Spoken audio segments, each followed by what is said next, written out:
போதும். மாண்புமிகு மனிதவள மேலாண்மைத்துறை அமைச்சர் அவர்கள் போதும். நிறைய நிறைய வாய்ப்பு கொடுத்து அடுத்தடுத்து வரலாம். அடுத்து பேசலாம். பேசுங்க நீங்க. மாண்புமிகு பேரவைத் தலைவர் அவர்களே, பிறந்து சிறந்த தலைவர்கள் மத்தியில் சிறந்தே பிறந்த எங்கள் தலைவா, நான் மீண்டும் இறந்து பிறந்தால் உங்களை மட்டும் மறவாமல் இருக்க அருள்வாய். மாண்புமிகு பேரவைத் தலைவர் அவர்களே, கிருஷ்ணன் பிறந்ததை இந்துக்கள் கொண்டாடுகிறார்கள், இயேசு பிறந்ததை கிறிஸ்துவர்கள் கொண்டாடுகிறார்கள், நபிகள் பிறந்ததை இஸ்லாமியர்கள் கொண்டாடுகிறார்கள். நாடே கொண்டாடும் பிறந்த தினம் எது என்று தெரியுமா? தமிழகத்தில் எழுச்சி பெறும் நாள் ஜூன் 22. மாண்புமிகு பேரவைத் தலைவர் அவர்களே, நிறைய சிந்தித்து கொஞ்சமாய் பேசும் முதல்வர், மக்கள் நலனுக்காக தன் நலன் துறப்பவர், உண்மையாய் ஊருக்கு உழைப்பவர், வியர்வையை சிந்தி வெற்றி பெறுபவர், பிறரை மகிழ வைத்து மகிழ்பவர், அடுத்தவர் பேருக்கும் புகழுக்கும் பணத்திற்கும் ஆசைப்படாத, மொத்தத்தில் மக்களாட்சி தரும் மாண்பாளர், மனித நேய பண்பாளர் அப்படின்றது யார் யார் சொல்கிறார் என்று தெரியுமா? மாண்புமிகு பேரவைத் தலைவர் அவர்களே, 80 கடந்தவர்கள் பேரனாட்சி என்கிறார்கள், 70 உள்ளவர்கள் மகனாட்சி என்கிறார்கள், 50 உள்ளவர்கள் சகோதரர் ஆட்சி என்கிறார்கள், 40 உள்ளவர்கள் நண்பன் ஆட்சி என்கிறார்கள், 20 உள்ளவர்கள் எங்கள் ப்ரோ ஆட்சி என்கிறார்கள், 10 உள்ளவர்கள் விஜய் மாமா ஆட்சி என்கிறார்கள், தாய் வயிற்றில் உள்ளவர்கள் நாளையும் ஆட்சியும் கில்லிதான் என சொல்கிறார். ஆக மொத்தம் அடுத்த 50 ஆண்டுகளுக்கு தமிழக வெற்றி கழகத்தின் ஆட்சிதான். மாண்புமிகு பேரவைத் தலைவர் அவர்களே, தமிழக மக்கள் 2026 மே 4 நாளைய தீர்ப்பை நலமுடன் எழுதினார்கள். குழந்தைகள் முதல் பெரியவர்கள் வரை குஷியோ குஷி. காலமெல்லாம் காத்திருந்த மக்களுக்கு காவலனாய், கண்ணுக்குள் நிலவாய், பகவதியாய், திருமலையாய் பிரியமுடன் தமிழகத்தின் புதிய கீதையை படைப்பதற்கு நம் சர்க்காரில் சரித்திரம் படைத்தாய். துல்லாத மனமும் துள்ள வைத்து நீங்கள் சொல்லி அடிப்பதிலும் சொல்லாமல் அடிப்பதிலும் கில்லி என்ற பெயர் எடுத்த தலைவா, நீங்கள் பேசினால் எதிரிகள் மெர்சல் தான். பணநாயகத்தை ஒழித்து ஜனநாயகத்தை காத்த தலைவா, தமிழக மக்கள் ஒன்ஸ் மோர் என்று ஒரு 100 வருடம் கேட்பார்கள். இது உண்மை, சத்தியம். மாண்புமிகு பேரவைத் தலைவர் அவர்களே, பொதுவாக இந்த சபையில் தங்கள் கருத்துக்களை தொடங்கும் போது சாதாரணமாக இருந்த என்னை என்றுதான் தொடங்குவார்கள்.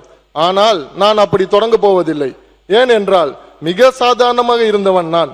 மிக சாதாரணமாக இருந்த எனக்கு அங்கீகாரம் கொடுத்து மக்கள் பணியே மகேசன் பணி என்று சொல்லி தந்து இயக்கத்தில் உறுப்பினராக்கி தாம்பரம் சட்டமன்ற தேர்தலில் போட்டியிட வாய்ப்பு தந்து சட்டப்பேரவை உறுப்பினராக்கி அதன் தொடர்ச்சியாக உங்கள் அரியாசனத்திற்கு பின்பு எனக்கும் என்னை போன்றவர்களுக்கும் சரியாசனம் தந்து அமைச்சராக்கி அழகு பார்த்த எங்கள் தலைவா, தங்களுக்கும் தன் ஆயுளையும் என்னுடைய குடும்பத்தின் ஆயுளையும் சேர்த்து பணிந்து தருகிறேன். மாண்புமிகு பேரவைத் தலைவர் அவர்களே, எங்கள் இதயத்திலும் இல்லத்திலும் கோட்டையிலும் சிஎம்மாகவும் இருக்கும் எங்கள் தலைவா, நாளைய பாரதத்தின் பிஎம் நீங்கள்தான்.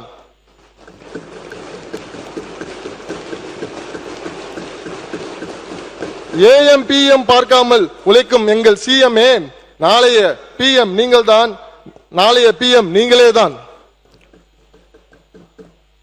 மாண்புமிகு பேரவைத் தலைவர் அவர்களே, மாண்புமிகு முதல்வர் அவர்களின் ஒற்றை சொல்லை மந்திர சொல்லாக மதித்து தேர்தல் களத்தில் கைமையால் வெற்றி மையை தந்து வாய்மை, தூய்மை, விசுவாசம் மிக்கவர்கள் தமிழர்கள் என்பதை நிரூபித்தார்கள்.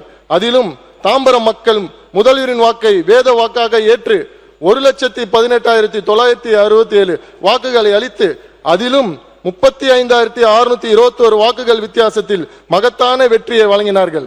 அந்த அனைத்து நல்ல உள்ளங்களுக்கும் தேர்தல் களத்தில் சுற்றி திரிந்த கழக பணியாற்றிய தமிழக வெற்றி கழகத்தின் அனைத்து சகோதர சகோதரிகளுக்கும் நண்பர்களுக்கும் பாசமிகு நன்றியை நேசத்தோடு தனித்தனியாக பதிவு செய்கிறேன். மாண்புமிகு பேரவை தலைவர் அவர்களே, அச்சத்தை அச்சப்பட வைத்து மிச்சம் இல்லாமல் தமிழகத்தை உச்சத்தை தொட்ட பேரவைத் தலைவர் அவர்களே, குற்றாலம் நயகரா நீர்வீழ்ச்சியை கொட்டியதை பார்த்துள்ளேன். அவை பேசினால் எப்படி இருக்கும் தெரியுமா? அதுதான் பேரவைத் தலைவர் அவர்களின் செயல்பாடு. இதை நான் சொல்லவில்லை, நாடே லைவில் சொல்கிறது, அதையும் லவ்லியாக சொல்கிறது. பேரவைத் தலைவர்களுக்கு என் அன்பு வணக்கம். மாண்புமிகு பேரவைத் தலைவர் அவர்களே, உடையில் மட்டும் அல்லாது உள்ளத்திலும் வெள்ளை குணம் கொண்டவர் நம் கழக பொதுச் செயலாளர். அனைத்து துறை அமைச்சர் பெருமக்களுக்கும், சட்டப்பேரவை துணைத் தலைவர், அரசு தலைமை கொறடா, அனைத்து சட்டமன்ற உறுப்பினர்கள் அனைவருக்கும் என் அன்பிற்குரிய பணிவார்ந்த வணக்கங்கள். மாண்புமிகு பேரவைத் தலைவர் அவர்களே, இந்த சிறப்பு மிகு அவையில் மாண்புமிகு உறுப்பினர்கள் தெரிவித்த கருத்துக்களை, சில கோரிக்கைகளும் அரசினிடம் கவனத்திற்கு கொண்டு வந்தார்கள். அவை அனைத்தும் நான் குறிப்பு எடுத்துக்கொண்டேன். மாண்புமிகு முதல்வர் அவர்கள் வழிகாட்டுதலோடு உறுப்பினர் கருத்துக்களுக்கு தக்க நடவடிக்கை எடுக்கப்படும் என உறுதியளிக்கிறேன். மாண்புமிகு பேரவைத் தலைவர் அவர்களே, இன்றைக்கு சீர்மிகும் திட்டங்களால், செயல்களால் மனிதவள மேலாண்மை துறை மாற்றங்களின் தோற்றமாய் வடிவமைத்த பெருமை எங்கள் முதல்வரையே சாரும்.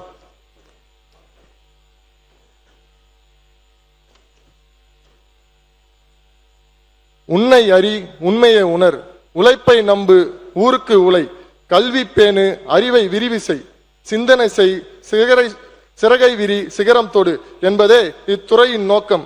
மாண்புமிகு பேரவைத் தலைவர் அவர்களே, அச்சம் வேண்டாம், 15 நிமிடத்திற்குள் என் பதிலுரையை நிச்சயம் முடிப்பேன். மாண்புமிகு பேரவைத் தலைவர் அவர்களே, மனித உடம்பில் எல்லா உறுப்புகளும் முக்கியம் என்றாலும் மனிதன் துன்பப்படுகின்ற போது துவண்டு போகாமல் இருக்க தோள் கொடுத்து உதவும் இதயம்தான் சிறந்தது என்பார்கள். அந்த வகையில் இத்துறைக்கு பிற துறைகள் கண்ணாய், செவியாய், சிந்தையாய், இருதயமாய் விளங்கினாலும் மனிதன் மனங்களின் தங்கக்கூடிய தோளாக இந்த அரசிற்கு விளங்குவது மனிதவள மேலாண்மை துறை. இத்துறை பொறுத்தமாட்டில் பணியாளர்களுக்கான பயிற்சி, அலுவலர்களுக்கான பயிற்சி, அரசின் ஒருங்கிணைந்த நிதி மற்றும் மேலாண்மை அமைப்பு, நிர்வாகத்தில் செயற்கை நுண்ணறிவு, எளிமை ஆளுமை, நல்லாளுமை விருது, கருணை அடிப்படை பணி, ஆய்வு பிரிவு, மாநில விழிப்பு பணி ஆணையம், ஊழல் தடுப்பு மற்றும் கண்காணிப்பு இயக்கம், ஒழுங்கு நடவடிக்கை தீர்ப்பாணையங்கள், லோக் ஆயுக்தா, தமிழ்நாடு தகவல் ஆணையம், அரசு பணியாளர்கள் தேர்வாணையம் என்று பல்வேறு துறைகளை உள்ளடக்கியது மனிதவள மேலாண்மை துறை செயல்பட்டு வருகிறது.